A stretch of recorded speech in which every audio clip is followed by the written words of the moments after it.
Здравейте, отново сме на темата за ИБО и както бях споделил, лично ще демонстрирам една от моите терапии. Това е поредната ИБО-терапия, която правя.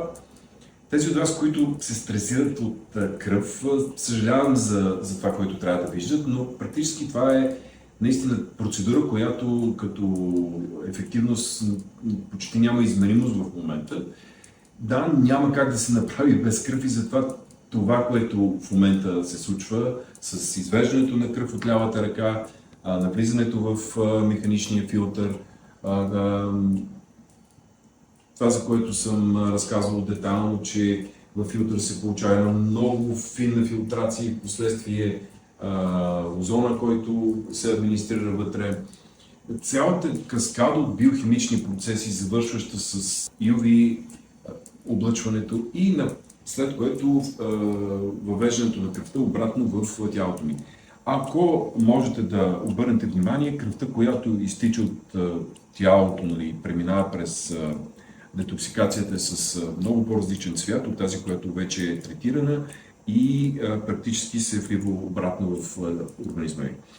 Друго нещо, на което искам да обърна внимание е ефекта от самата фереза. Тя се вижда като остатък от целия процес. Отделянето на плазма, която съдържа формени елементи, които бих искал да ги няма в тялото и те логично са извън тялото ми вече.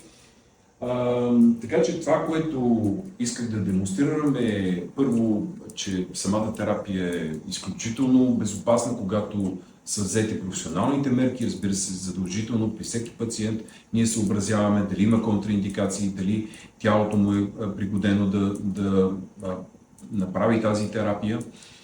И в крайна сметка протичането преминава без абсолютно никакъв риск до крайния етап.